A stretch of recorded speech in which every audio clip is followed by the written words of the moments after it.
तो इस कहानी में ऑथर हमें बताते हैं कि पहली बार वे प्राइवेट क्वेल्च से ट्रेनिंग डिपोट में मिले थे। प्राइवेट का मतलब यहाँ उस सोल्जर से है जो बिना किसी रैंक के है।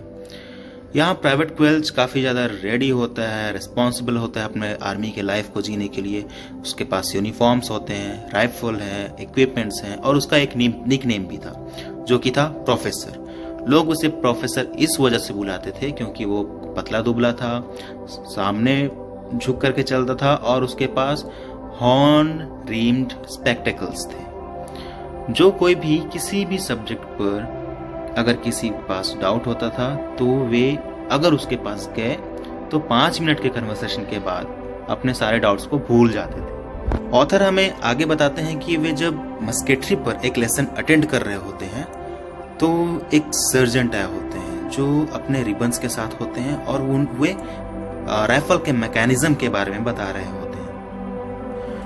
वो बताते हैं कि बुलेट की मजल से जो निकलने की जो स्पीड होती है, वेलोसिटी जो होती है, वो 2000 फीट पर सेकेंड होती है। लेकिन यहाँ पर एक वॉइस अचानक से इंटरप्ट करके बताता है 2440 फीट पर सेकेंड। अब देखिए यहाँ होता कौन है? प्रोफेसर। That's right. सर्जेंट बिना किसी इंतजाम के कहते हैं और आगे लेक्चर देते ही रहते हैं। लेकिन जब सर्जेंट अपना लेक्चर दे चुके होते हैं, वो प्रोफेसर से काफी सारे सवाल करते हैं, बहुत सारे सवाल करते हैं बैक टू बैक। इससे होता क्या है? प्रोफेसर की ही ग्लोरी होती है। क्यों? क्योंकि technical definitions, part of rifle, its use, care, how to handle them, ये सारी चीजें प्रोफेसर को, प्राइवेट क्वेल्च को पहले से ही याद रहती है। तो उस दिन सारे लोग यह जान गए होते हैं कि प्रोफेसर कैसा है, कितना इंटेलिजेंट है और वो कितना श्योर है अपने गोल को लेकर के कि वह एक आर्मी ऑफिसर बने और अच्छे से अच्छे पद की मेडल्स हासिल करे।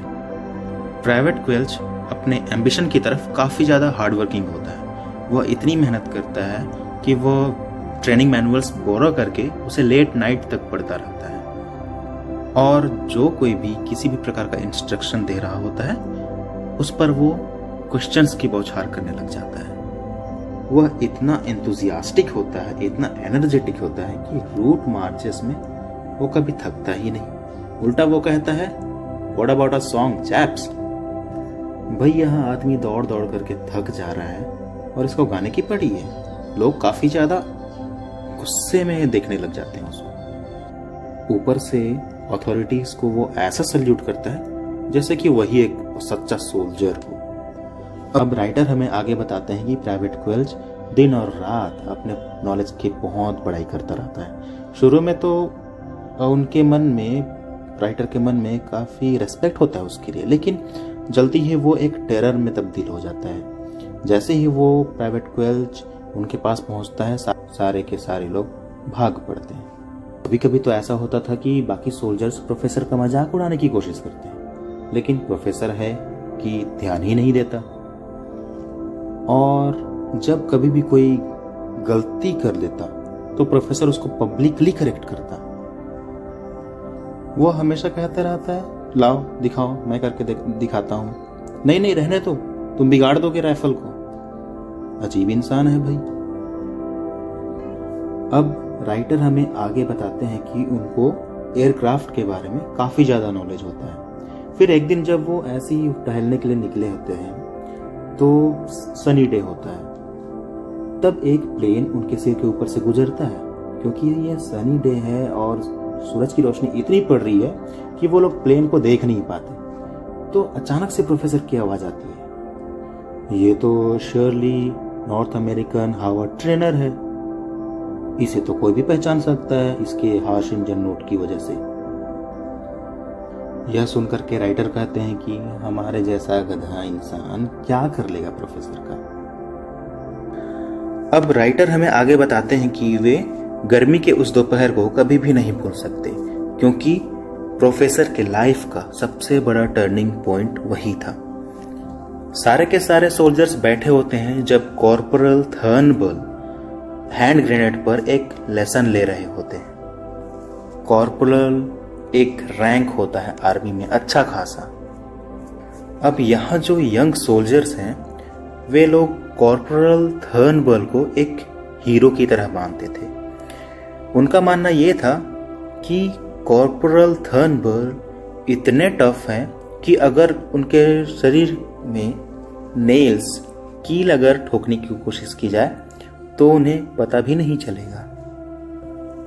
थर्नबर्ल यहाँ बताते हैं कि जो ग्रेनेड का आउटर पार्ट है वो काफी सारे सेगमेंट्स में बटा हुआ होता है। अब फिर से यहाँ आवाज आती है और कहती है 44। अब थर्नबर्ल इधर उधर देखते हैं, उनको प्रोफेसर दिखाई देता है बट वो कहते कुछ नहीं बल्कि आगे बढ़ते हैं। तभी पीछे से आवाज आती है और सारे के सारे यंग सोल्जर्स चौंक जाते हैं यह सुनकर कि प्रोफेसर क्या कह रहे हैं। प्रोफेसर कहते हैं कि क्या आपको 5 कैरेक्टरिस्टिक्स से स्टार्ट नहीं करना चाहिए था? हमारे कैंप के बाकी इंस्ट्रक्टर तो यही करते हैं। अब माहौल पूरा शांत हो जाता है, किसी की हिम्मत नहीं होती कुछ कहने की। तभी कॉर्पोरल थर्नबर्ल कहते हैं चलो आओ तुम ही दो लेक्चर। ऐसा कहते हुए वो ग्रेनेड को उसकी तरफ टॉस कर देते हैं। प्राइवेट क्वेल्च ऐसे सामने आता है जैसे कि वो उसका बर्थ राइट हो और आकर के ग्रेनेड के ऊपर अपना लेक्चर देता है। कॉर्पोरल थर्नबर्ल अब उसे चुपचाप से देख रहे होते हैं। जैसे ही वो प्रोफेसर अपना लेक्चर खत्म करता है तो थर्नबर्ल कहते हैं थैंक यू प्राइवेट क्वेल्च, अब आकर के यहाँ बैठ जाओ। अब कॉर्पोरल थर्नबर्ल उसे चुपचाप से देख रहे होते हैं। जैसे ही लेक्चर खत्म होती है वे कहते हैं थैंक यू प्राइवेट क्वेल्च, अब आओ यहाँ बैठ जाओ। अब थर्नबर्ल तब तक कुछ नहीं कहते जब तक वो आकर के बैठ नहीं जाता है। अब कॉर्पोरल थर्नबर्ल उन सभी यंग सोल्जर्स को देखते हैं और कहते हैं जैसा कि आप सभी को पता है कि प्लाटून ऑफिसर ने आप सब में से किसी एक को नॉमिनेट करने को कहा है। बस इतना कहकर वो चुप हो जाते हैं। सारे के सारे सोल्जर्स अब प्राइवेट क्वेल्च को देखने लगते हैं, सोचते हैं कि हाँ इसी को चुनेंगे। लेकिन यहाँ पर ट्विस्ट ये होता है कि वे आगे कहते हैं कि आप में से किसी एक को चुनना है परमानेंट कुक हाउस ड्यूटी के लिए और मैं प्राइवेट क्वेल्च को इस जॉब के लिए सबसे बेस्ट इंसान मानता हूँ। प्राइवेट क्वेल्च ये सब सुन के चौंक जाता है। उस दिन उसके साथ बहुत ही गंदा मजाक होता है। फिर कुछ दिनों बाद राइटर और उसका फ्रेंड ट्रावर कैंटीन से अपने हट की ओर वापस जा रहे होते हैं। तभी वे दरवाजे से एक आवाज सुनते हैं जो कि उन्हें कुछ जाने पहचानी सी लगती है।